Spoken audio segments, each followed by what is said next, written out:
بسم الله الرحمن الرحيم. قال النبي صلى الله عليه وسلم لا يؤمن أحدكم حتى أكون أحب إليه من والده وولده والناس أجمعين أو كما قال النبي صلی اللہ علیہ وسلم. ہمارے پیارے آقا امام الانبیاء محمد رسول اللہ صلی اللہ علیہ وسلم کا پاک ارشاد ہے کہ تم اس وقت کامل مکمل ایمان والے بنو گے جبکہ میری محبت تمہاری اولاد سے، تمہارے ماں باپ سے اور سارے لوگوں سے زیادہ نہ ہو جائے. یہ زبردست حدیث ہے میرے بھائیوں. آج افسوس کی بات ہے کہ ہمیں جتنی محبت اپنی اولاد سے، دنیا والوں سے، ماں باپ سے، مال و دولت سے ہے، کاش بولتے ہوئے ڈر لگتا ہے کہ اتنی محبت ہمیں نہیں ہے. کیونکہ جس سے محبت ہوتی ہے نا، اس کی ہر چیز سے محبت ہوتی ہے. آج فرض پڑھتے ہیں، ہم سنتیں چھوڑ کے چلے جاتے ہیں. بے شمار دن رات میں ہمارے پیارے نبی کے طریقے ہم چھوڑ دیتے ہیں. دیکھو صحابہ کرام کو اللہ کے رسول سے بڑی محبت تھی اور ثبوت پیش کیا، جانوں کا نذرانہ پیش کیا اللہ کے رسول صلی اللہ علیہ وسلم کی محبت میں. اللہ کے لیے انہوں نے ایک ایک چیز سے محبت. ارے ایک سفیر آیا، وہ جا کر اس نے یوں کہا کہ محمد صلی اللہ علیہ وسلم سے ان کے ساتھی اتنی محبت کرتے ہیں کہ جب وہ وضو کرتے ہیں نا تو وضو کا پانی جو چہرے سے گرتا ہے وہ زمین پر ایک قطرہ گرنے نہیں دیتے. ہر ایک صحابی چھینا جھپٹی کر کے جس کے ہاتھ میں آ جاتا ہے وہ اپنے چہرے پر، اپنی سر کے اوپر، اپنے بدن کے اوپر مل لیتے ہیں. اتنی محبت. بخاری شریف کی روایت ہے، سہل ابن سعد رضی اللہ تعالیٰ عنہ فرماتے ہیں کہ اللہ کے رسول کا دربار سجا ہوا تھا، صحابہ کرام بیٹھے ہوئے تھے. ایک عورت آئی چادر کا ہدیہ لے کر، اور اللہ کے رسول صلی اللہ علیہ وسلم سے وہ صاحبہ کہنے لگی یا رسول اللہ میرا جی چاہتا ہے میں چادر آپ کو اڑاؤں، یعنی میری چادر آپ اوڑے، آپ اس کو قبول فرما لیں. سہل ابن سعد رضی اللہ تعالیٰ عنہ فرماتے ہیں اس وقت اللہ کے رسول کو چادر کی ضرورت بھی تھی. کیونکہ صحابہ کرام کے حالات ہم نے دیکھے نا، کبھی اوپر کا کپڑا ہوتا ہے نیچے کا کپڑا نہیں ہوتا، نیچے کا کپڑا ہوتا ہے اوپر کا نہیں ہوتا، تو ایک کپڑے کو اس طرح باندھتے تھے کہ سطر چھپ جاتا. بس ایسے حالات، اللہ کے رسول کے ایسے حالات. پر چادر کی ضرورت تھی ہمارے نبی صلی اللہ علیہ وسلم کو، اللہ کے رسول نے قبول فرما لیا. اللہ کے رسول نے وہ چادر لے کر اپنے جسم مبارک پر اوڑھی. مجمع میں سے ایک صحابی رضی اللہ تعالیٰ نے فرمایا یا رسول اللہ کتنی اچھی چادر ہے، آپ مجھے دے دیں. اللہ کے رسول کے پاس کوئی مانگتا نا تو کبھی نہ نہیں کہا ہمارے نبی نے. اچھا ہاں ٹھیک ہے، فوراً اپنے جسم سے چادر اتاری، وہ صحابی رضی اللہ تعالیٰ نے کو ہدیہ کر دی. تو دوسرے صحابہ بیٹھے ہوئے تھے، ان کو ملامت کی کہ یار تو نے اچھا کام نہیں کیا، تجھے معلوم ہے کہ اللہ کے رسول کو یہ چادر کی ضرورت ہے،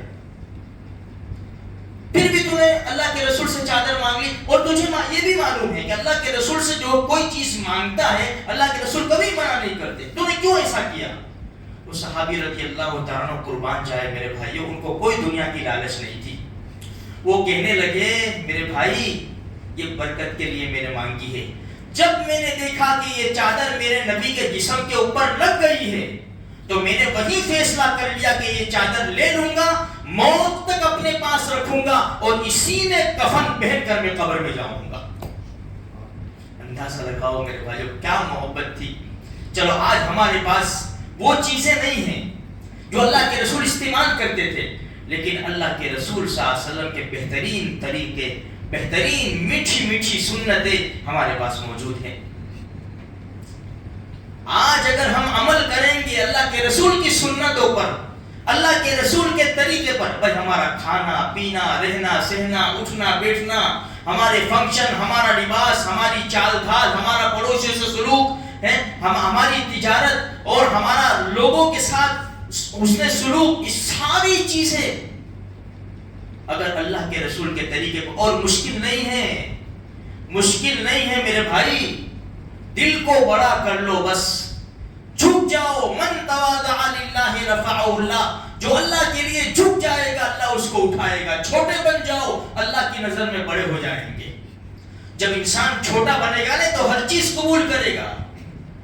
سارا مجمع سجا ہوا ہے, فنکشن ہے, لوگ کھڑے کھڑے کھانا کھا رہے ہیں. یہ گیا نہیں بھائی, میں تو اللہ کے رسول کے طریقے پر عمل کروں گا.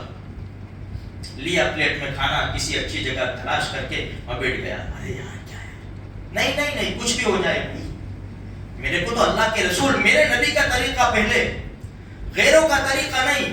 آج افسوس کی بات ہے میرے بھائیوں, میرے لیے, آپ کے لیے بڑا افسوس ہے, ہم غیروں کے طریقے ڈھونڈ رہے ہیں. ہمارے بال دیکھو, ہمارے بچوں کے بال دیکھو. جو لوگ اسلام کو ستا رہے, مسلمانوں کو قتل کر رہے, آج اس کے طریقے پر ہم شادی کر رہے ہیں, اس کے طریقے پر ہم بال رکھ رہے. ہماری بچیاں ان کے بچوں جیسے لباس پہنتی ہے. ہم کہاں جا رہے ہیں؟ ہماری کشتی, ہماری نیا کہاں پھنس رہی ہے؟ ہم سوچے, فلسطین کے مسلمان اپنی جانوں کا نذرانہ پیش کر رہے ہیں میرے بھائی. ان کے گھر شہید ہو گئے, کھانا پینے کا کچھ بھی نہیں, ہجرت کر رہے. ہم سکون اطمینان کی زندگی گزار رہے اور ہر نعمت استعمال کر رہے. ہمیں کوئی خوف نہیں ہے, دشمن کا ڈر نہیں ہے, مساجد کھلی ہے, مائک میں اذان ہو رہی ہے, پھر بھی افسوس کی بات ہے ہم دین سے دور ہو رہے.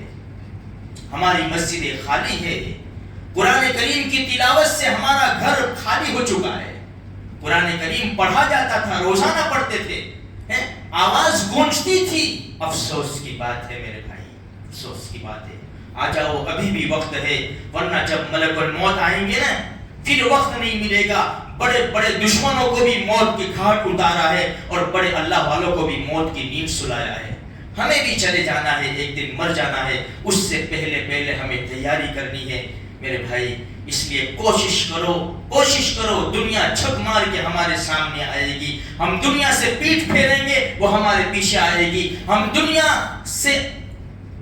کو تلاش کریں گے, وہ آگے بھاگے گی. دنیا سائے کی طرح ہے, جس طرح سایہ انسان کو کرتا ہے, سایہ آگے بھاگتا ہے. جب پیچھے پلٹ جاتا ہے تو سایہ ہمارے پیچھے آتا ہے. یہی دنیا کے حالات ہے. بس اللہ تبارک و تعالیٰ مجھے آپ کو زندہ رکھے تو اسلام پر زندہ رکھے, حلال نصیب فرماوے, ہر قسم کے حرام سے اللہ تبارک و تعالیٰ ہماری حفاظت فرماوے, اور موت سے پہلے موت کی تیاری کرنے کی اللہ پاک توفیق نصیب فرماوے.